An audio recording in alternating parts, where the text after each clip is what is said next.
제목은 인간의 본질, 인간의 본질이라는 제목으로 말씀을 보도록 하겠습니다. 오늘 10절 말씀은 의인은 없나니 하나도 없으며 깨닫는 자도 없고 하나님을 찾는 자도 없고 의인은 없나니 하나도 없다 라는 것이 성경이 말하는 인간의 본질입니다. 의인은 없나니 하나도 없다고 했을 때 이것은 모든 사람들이 죄 아래 있다는 것입니다. 다 죄 아래 있다. 로마서 1장 18절에서 3장 8절까지는 이방인이든 유대인이든 율법에 상관없이 모두 죄인임을 바울은 말한 후에 이제 본문 9절 10절 이렇게 보면 한마디로 1장 18절에서 3장 8절까지를 요약해 주고 있습니다. 다 죄 아래 있다는 것입니다. 다 죄 아래 있다. 자, 아래 있다는 것은 안에 있다라고 바꿀 수 있습니다. 아래 있다, 안에 있다. 이것은 뭐죠? 통치를 받고 있다는 것입니다. 통치를 받고 있다는 어떤 영역 안에 있다는 것이죠. 바운더리 안에. 자, 여기에는 우월한 사람도 있고 특별한 경우도 있고 예외도 없고 이 세상에 모든 사람들이 죄인이라는 것입니다.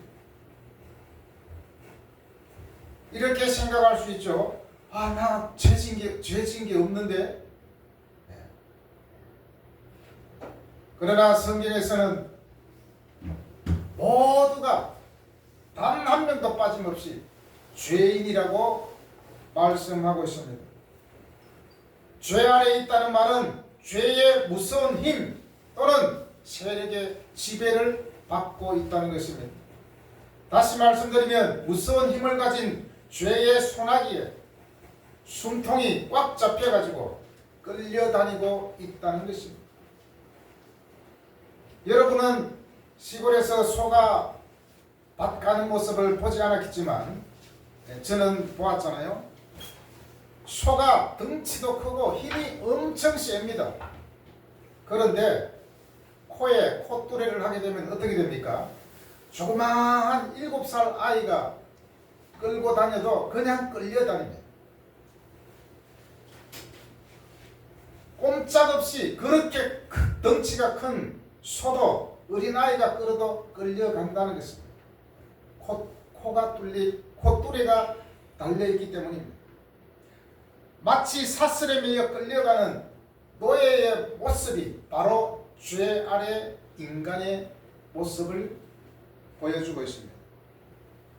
자, 사람들이 이것을 알고 있거나 모르고 있거나 세상에 태어난 모든 인간은 하나도 없이 예외 없이 죄의 권세에 짓눌려 살고 있다는 것입니다. 그래서 로마서 7장 23절에서 사도 바울이 죄의 법으로 나를 사로잡는 것을 보는도다. 오라 나는 공고한 사람이로다. 이 사망의 몸에서 누가 나를 건져내려 하고 탄식을 하였던 것입니다. 자, 이렇게 모든 사람들이 죄의 권세 아래 놓여있기 때문에 유대인들 바로 그들이 엘리트 의식을 가질 이유가 하나도 없다는 것입니다. 저와 여러분도 마찬가지. 많은 사람들 중에 엘리트 의식이 강한 사람들이 있잖아요. 뭐가 그렇게 잘났는지. 하나님 말씀 앞에서는 엘리트 의식을 가질 수가 없습니다. 왜냐? 다 죄 아래 놓여 있다고 했기 때문입니다. 모두가 죄인이기 때문에 전 인류가 죄책감에 사로잡혀 정신병동이 되겠군요. 이렇게 반문할 수 있습니다. 바울은 그 대안을 말하기 위해서 전초 작업을 하고 있는 것입니다. 바울은 마치 검사가 법조문을 통하여 죄를 입증하듯이 구약을 인용하여 모든 인류를 바울은 고소하고 있습니다. 바울이 하나님 앞에서 고소인으로서 서 있지만 바울 자신도 피의자로 피고인으로 서 있습니다. 우리는 나은가라는 것입니다. 이 세상에 단 한 사람도 나은 사람이 없습니다. 모두 죄의 지배 아래 있기 때문입니다. 바울을 포함한 유대인들 그리고 나아가서 바로 저와 여러분, 우리가 판단하는 세상 사람들보다 나은 것이 있는가요? 한마디로 니나네나 똑같은 사람들이라는 것입니다. 그렇기 때문에 우리는 때로는 기죽을 필요가 없습니다.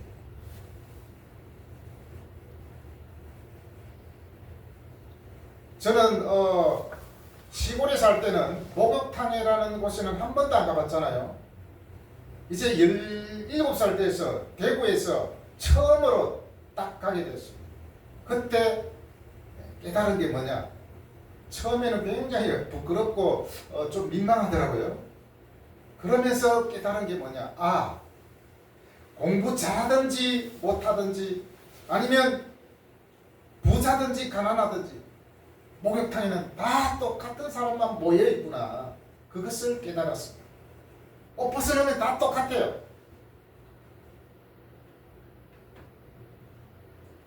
그런데 사람들은 어떻습니까?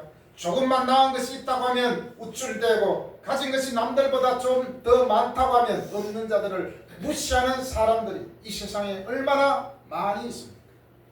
사실은 교회 안에도 마찬가지입니다. 하나님의 은혜를 받았다고 하면서 우쭐대고 교만하게 행동하는 사람들이 얼마나 많은지 모릅니다. 아무것도 우리가 하나님 앞에서는 내어놓을 것이 없는 죄인에 불과하지만 사람들은 조금만 잘났으면 다른 사람을 무시하고 그러지 않습니까?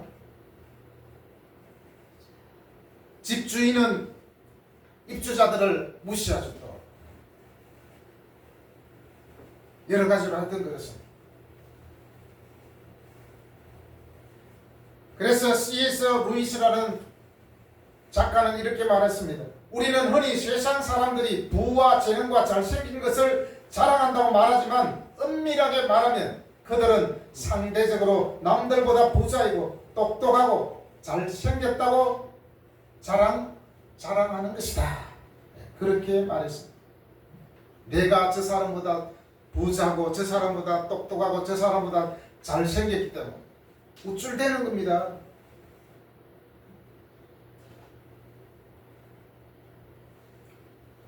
만약에 한 사람도 가난한 사람이었고 모두가 똑같이 부자이고 똑같이 잘났고 똑같이 높은 자리에 있다면 아무도 내세울 것이 없을 것입니다. 왜냐? 공평하기 때문에. 사실 하나님 앞에서는 모든 사람들이 공평한 거예요. 다 죄인이기 때문에. 여러분, 하나님을 믿을 때 가장 먼저 마음의 변화가 일어나는 것이 뭔지 압니까? 아, 나는 죄인입니다. 나는 죄인, 하나님 앞에 나는 죄인입니다. 죄의 심각성을 깊이 깨닫는 사람이 정말 하나님의 은혜를 받은 사람입니다.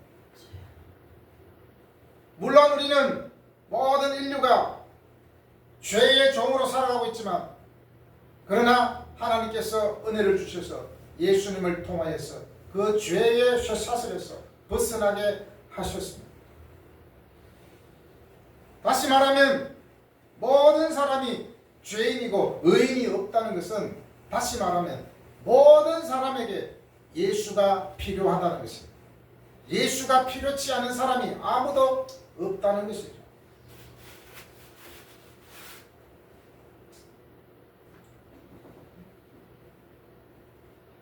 오늘 10절에서 12절까지 읽었는데 의인은 없나니 하나도 없다라고 했을 때 여기는 다라는 뜻이 포함되어 있습니다. 바울이 10절에서 선포하는 것은 할례와 율법을 기준으로 의인과 죄인을 구분하려던 유대교의 전형적인 전제를 무너뜨리는 것입니다. 유대인들은 우리는 율법을 가졌기 때문에, 우리는 하나님께서 택한 백성이기 때문에 우리는 더 이상 죄가 없다.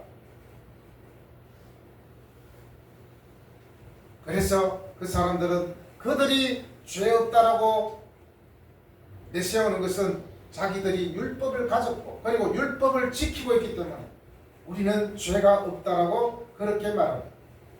그들은 죄의 기준은 바로 할례와 율법이었습니다.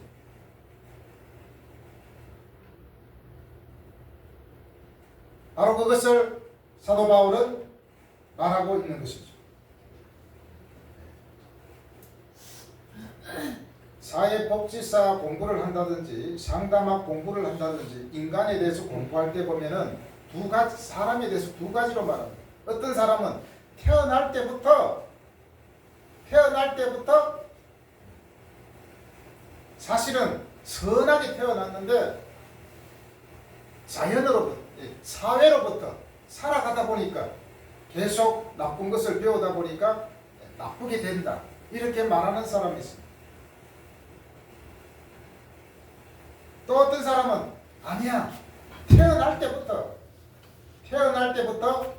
죄의 속성을 갖고 있기 때문에 유전적으로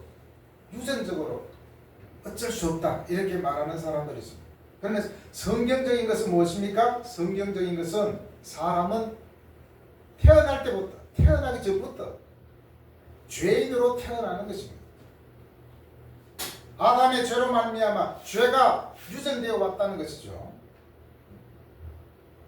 아무리 사람이 나는 선하다, 나는 착하다, 나는 걸릴 게 없다, 이렇게 말하지만 그 속을 들여다보면 죄로 말미암아 가득 차 있다는 것을 볼 수 있습니다.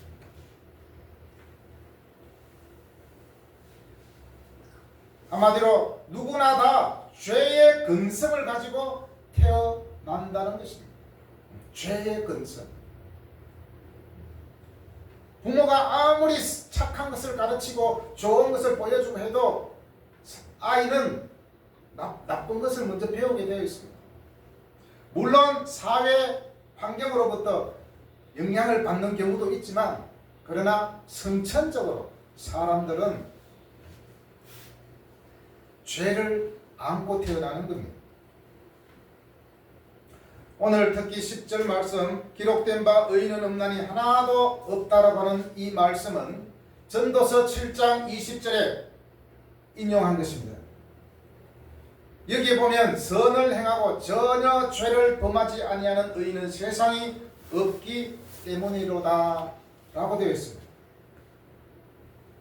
어떤 사람은 세상 모든 사람이 죄인이라는 말씀에 긍지를 느낍니다.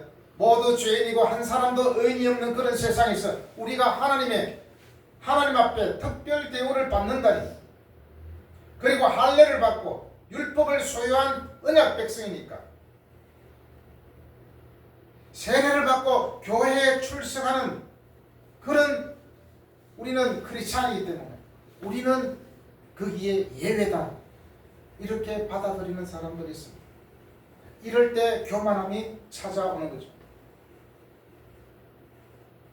바로 이런 부류의 사람이 유대인이고 거듭남 없는 기독교인이라고 성경에서는 말하고 있습니다. 더 심한 경우도 있습니다. 그것은 바로 이단의 사슬에 빠진 사람들입니다. 구원판이 뭐니 하면서 모두가 죄인이지만 우리는 예수 믿고 구원받았기 때문에 더 이상 죄를 지어도 죄가 아니라고 주장을 합니다.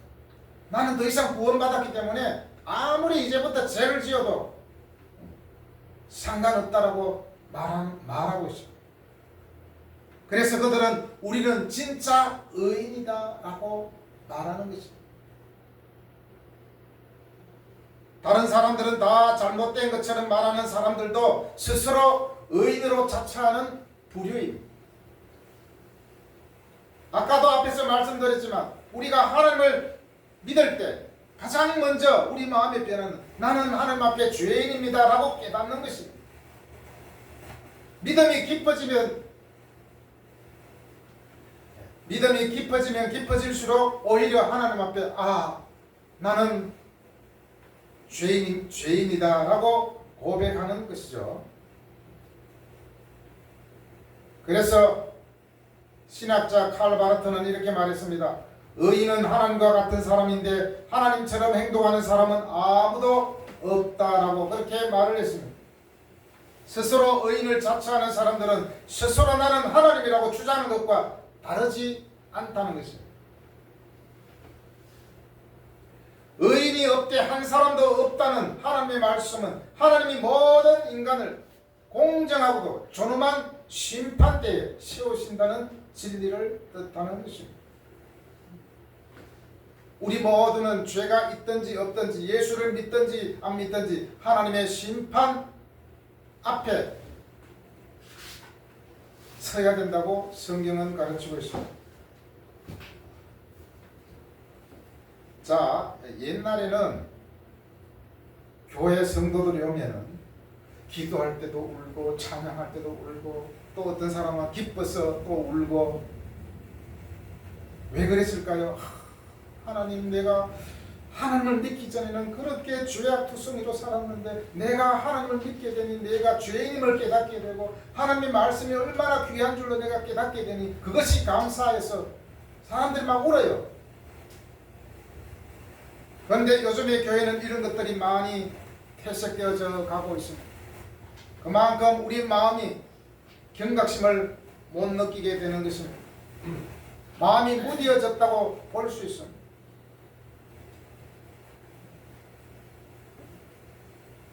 우리가 성찬식 때 사실 성찬식 때만 부르는 찬송이 아닌데 주로 이제 성찬식 때 부르는 찬송이 있죠. 웬 말인가 날 위하여 주 돌아가셨나 이 벌레가 날 위해 건해 받으셨나 늘 울어도 눈물로서 못 갚을 줄 알아 몸 밖에도 릴 것 없어 이 몸 바칩니다.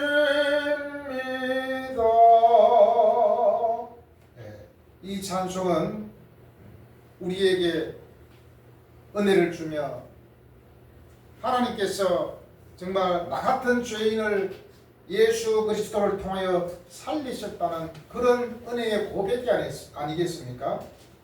오늘날에도 여전히 우리는 이러한 믿음의 고백을 해야 됩니다.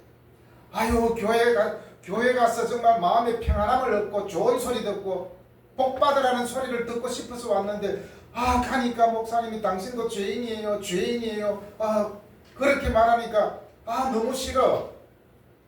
이런 사람이 사실 있어요. 물론 교회에 오면 믿음으로 살게 되면 잘 됩니다. 우리 마음도 평안하니까. 그러나 교회에 온다고 해서 모든 일이 잘 풀리는 건 아니에요.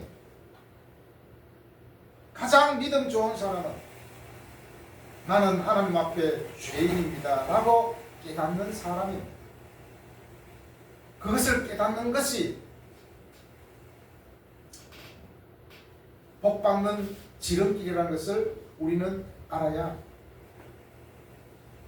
교회가 매일 복에 대해서만 얘기하고 좋은 얘기만 하고 희망적인 소망적인 그런 얘기만 한다면 사실 교회에 오지 않아도 돼요. 다른 데 가도 다 소망적인 말을 많이 합니다. 당신은 인상 보니까 잘 될 것 같아요. 좋은 말 많이 하잖아요. 그러나 교회에서는 그런 말만 듣는 것이 아니에요. 우리는 우리의 본질을 알고 우리는 정말 하나님의 은혜가 아니면 살아갈 수 없는 존재라는 것을 우리는 마음에 새겨야 합니다.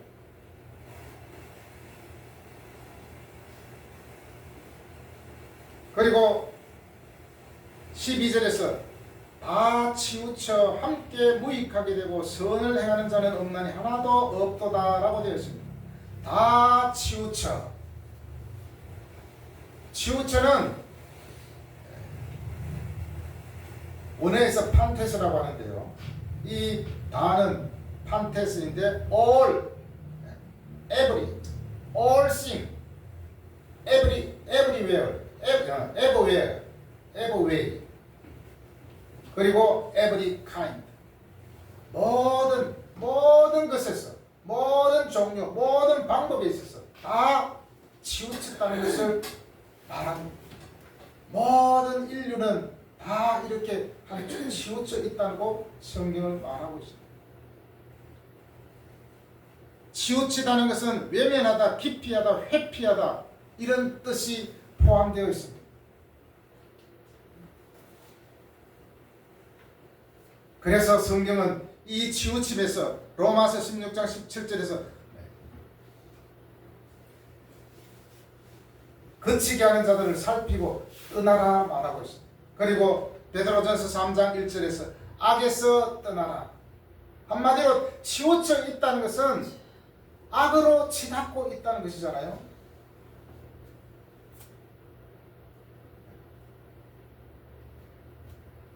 다가 어떤 뜻이 있다고 했습니까? 다와 치우치다를 연결해서 보면 전부, 모든 방법, 모든 종류라고 했습니다. 전부가 모든 사람이 모든 방법에 있어서 모든 종류가 하나님을 떠났고 하나님을 회피하고 하나님을 외면했다라고 하는 것입니다. 하나님을 떠나고 하나님을 외면함으로 말미암아 하나님께서는 물로 심판했습니다. 소돔과 고모라가 멸망한 것도 바로 하나님을 외면했기 때문입니다. 아무리 내가 그 사람을 사랑한다 할지라도 그 사람이 나를 외면하면 포기할 수밖에 없습니다. 옛날에는 가능했지만 요즘에는 잘못하면 그거 뭐죠? 갑자기 생각이 안 나요. 집착이겠죠. 아무리 내가 사랑하는 사람이 있다 할지라도 외면받으면 그만큼 불행한 것이 없어요.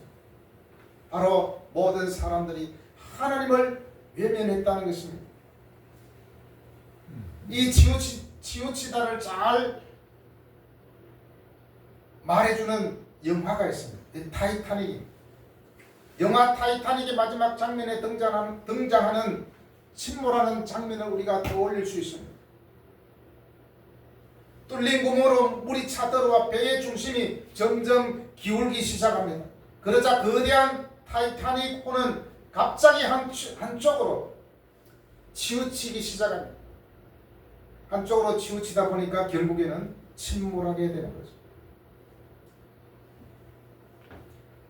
우리나라에도 이런 사건이 있었죠. 세월호. 원래 세월호 때 배 밑에 평행수라는 게 있잖아요. 배의 균형을 잡아주는 거예요. 그런데 그 평행수가 줄어든다든지 기운다든지 하면 배가 침몰하거든요. 타이타닉호도 그랬습니다. 배가 기울어지자 승선하고 있던 사람들과 화물들이 치우친 곳을 따라 한꺼번에 휩쓸려 떨어지는 장면을 우리는 생각할 수 있습니다. 이런 경우 치우쳐진 것은 사람이 아니고 바로 환경입니다. 환경이 치우쳐져 있기 때문에 사람들이 그 방향으로 쏠리게 되는 것이죠. 이런 경우 사람들이 이렇게 사람들이 치우친 것은 스스로 치우친 게 아닙니다. 환경에 따라 치우쳐진 거죠. 오늘 본문에서 사용하는 이 치우치다라는 말은 수동적 치우침을 말하는 것이 아닙니다. 사람 자신이 의도적으로 한 방향으로 향하는 것을 표현하는 능동태입니다. 환경에 의해서 내가 치우치는 것이 아니라 내 스스로 막 치우쳐지는 거예요. 내 스스로 치우쳐지기 때문에 어떻습니까? 급속도로 침몰하게 되겠죠. 자, 이런 또 예를 들 수 있습니다. 뱃놀이를 하거나 물놀이를 하게 될 때 그때 장난을 좋아하는 아이들이 한꺼번에 몰려가서 의도적으로 보트를 뒤집으려고 하잖아요. 치우치게 만듭니다. 그래서 친구가 물에 빠지게 합니다. 그러면서 자기들끼리 히덕거리며 박수치면서 좋아합니다.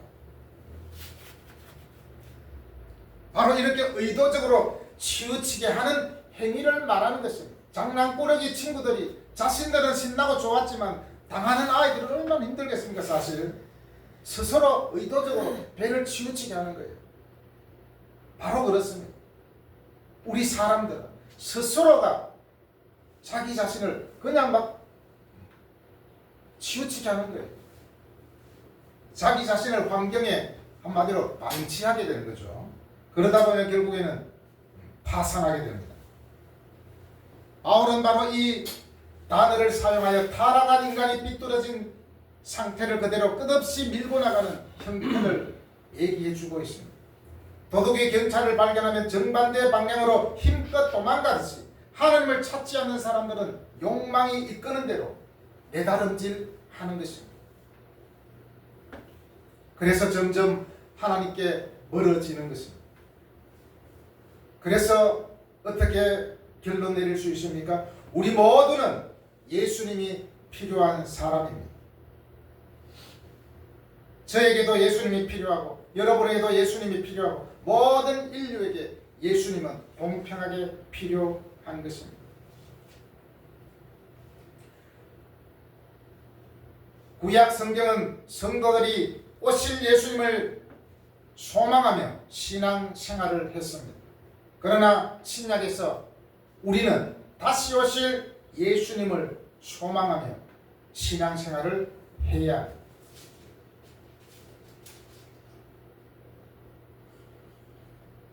성경은 하나님의 말씀이고 약속된 하나님의 말씀입니다. 그 약속의 말씀을 믿고 우리는 예수님을 소망하며 살아가는 우리가 되어야 됩니다. 그래야만 우리는 더 이상 치우쳐지지 않습니다. 여러분, 환경에 의해서 어쩔 수 없이 치우치는 경우가 있을 수도 있겠지만 그러나 의도적으로 우리가 치우치려고 계속 하나님을 멀리하고 하나님을 의도적으로 외면하고 피해간다면 우리는 스스로 치우치게 되었어요. 잘못된 길로 갈 수 있겠죠.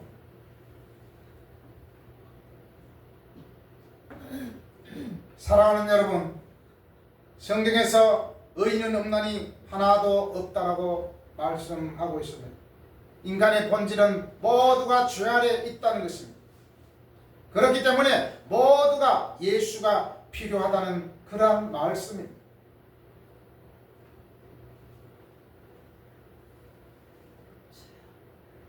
그래서 우리는 예수님을 통하여서 우리 마음이 치우치지 않고 균형 있게 하나님 말씀을 깨닫고 이해하며 그 믿음으로 우리의 삶을 꾸려나가는 저와 여러분이 되기를 간절히 바랍니다. 아멘. 기도하겠습니다. 하나님 아버지 감사합니다. 성경에서